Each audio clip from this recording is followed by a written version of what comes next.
¿Cómo le dan como bomba en fiesta a este movimiento en cuestión? Primicias destaca que este movimiento en cuestión estaría atorado por su doble estándar frente a los derechos humanos. ¿Por qué?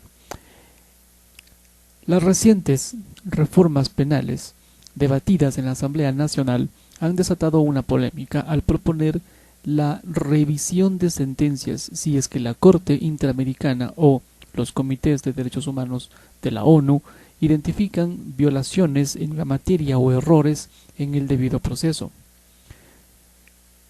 La intención de este movimiento en cuestión de tramitar unas reformas penales que agreguen una causa adicional para la revisión de estas sentencias judiciales generó cuestionamientos sobre un posible objetivo político de fondo. La revisión de la sentencia de Rafael Correa, por ejemplo. El documento que promovido por la Revolución Ciudadana para el segundo debate de estas reformas al COIP, Código Integral Penal, que se discutió el jueves 15 de febrero, justo en mi cumpleaños, planteaba los dos artículos controversiales sobre el tema. El primero agrega que la Corte Interamericana de los Derechos Humanos o comités de los derechos humanos de la ONU, de las Naciones Unidas, identifiquen violaciones a los derechos humanos o errores en el debido proceso en sentencias condenatorias. Estas decisiones, pronunciaciones, recomendaciones serían consideradas como fundamentos legales válidos para la revisión judicial de las sentencias. Y la segunda es la disposición general que reitera la obligación de aplicar de manera inmediata y efectiva las sentencias, decisiones, recomendaciones y observaciones emitidas por el Comité de Derechos Humanos de las Naciones Unidas y la Corte Interamericana de Derechos Humanos. Y esto en un plazo no más de 45 días. Esta disposición hace énfasis en los casos que afectan la libertad individual a los derechos políticos y de participación. Bien, para la restitución inmediata de los derechos humanos vulnerados. Los servidores judiciales responsables incurrirían en responsabilidades disciplinarias e incluso enfrentarán responsabilidades penales. Precisamente uno de los principales argumentos del expresidente Rafael Correa en este sentido es que la sentencia del caso Sobornos por corrupción fue dictada para impedirle el retorno al país y una futura participación electoral. Entonces, por lo que ciertos sectores políticos y sociales vieron esta intención legislativa como un pretexto para buscar la impunidad del líder de la Revolución Ciudadana. El epicentro de todo esto, las críticas se originan por este doble discurso del movimiento en cuestión sobre los temas de derechos humanos, debido a que el expresidente se dedicó a denostar a quienes hacían denuncias en la materia entre la CIDH o la ONU. Durante su mandato, Rafael Correa envió a su canciller Ricardo Patiño, por allá en el 2014, a una cruzada por la región para conseguir votos de los Estados miembros para modificar el Sistema Interamericano de los Derechos Humanos, SID. Sin embargo, su iniciativa fracasó. El entonces mandatario mantuvo una tensa relación con la Comisión Interamericana de los Derechos Humanos, CID, y la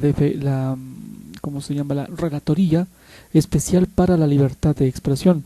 Además, el Estado dejó de acudir a las sesiones o audiencias de la Comisión y se negó a acatar las medidas cautelares emitidas por este organismo. Por otro lado, Correa, pese a sus constantes críticas contra el sistema interamericano, apoyó financieramente a la Corte Interamericana desde su gobierno y decía exactamente que su trabajo era algo incuestionable. Pero Cuando el organismo emitió una sentencia contra su gobierno, el exmandatario prefirió culpar a la Procuraduría por no defender al Estado. Algo similar pasó durante su gobierno con los exámenes de los derechos humanos realizados por la ONU. Pese a las numerosas recomendaciones emitidas en torno a la independencia judicial, la libertad de reunión, asociación, expresión y opinión, así como el derecho a la protesta, la salud sexual, igualdad de género, entre otros, el gobierno del movimiento en cuestión prefirió simplemente omitirlas. Las obligaciones internacionales, pese a la polémica por las reformas penales y a la maleable por ahí posición de Rafael Correa frente al tema, la Constitución aprobada en el 2008 ya establecía la obligatoriedad del Estado en el cumplimiento de las sentencias o informes de organismos internacionales de derechos humanos.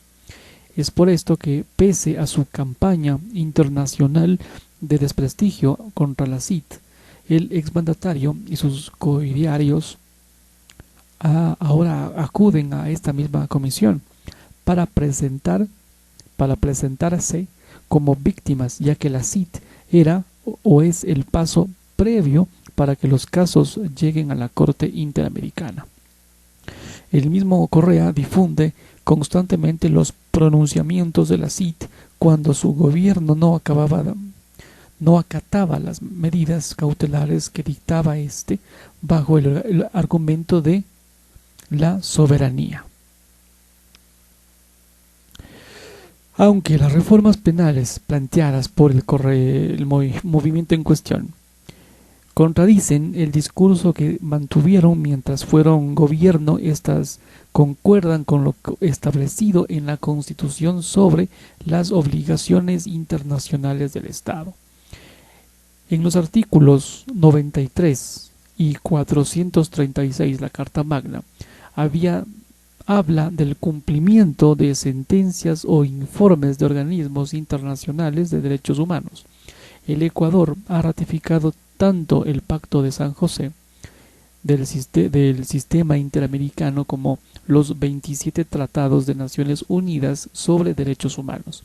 Sin embargo, ni la Constitución ni los acuerdos firmados por el Ecuador establecen que los informes o sentencias de dichos organismos servirían como material para la revisión de sentencias.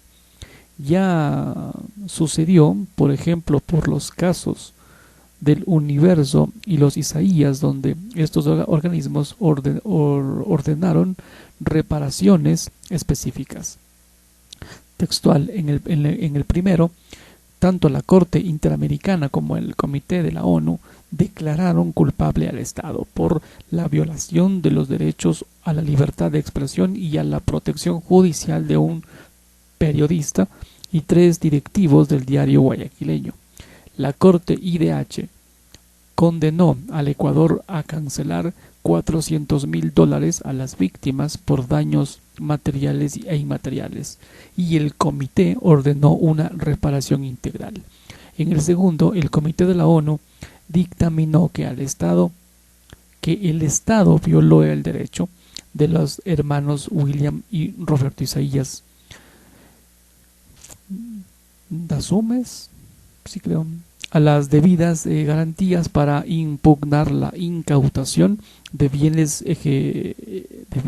ejecutada durante el movimiento en cuestión. Esto fue en el 2008. El informe no pidió la revisión de la sentencia por peculado, pero sí que les garantice el derecho al debido proceso.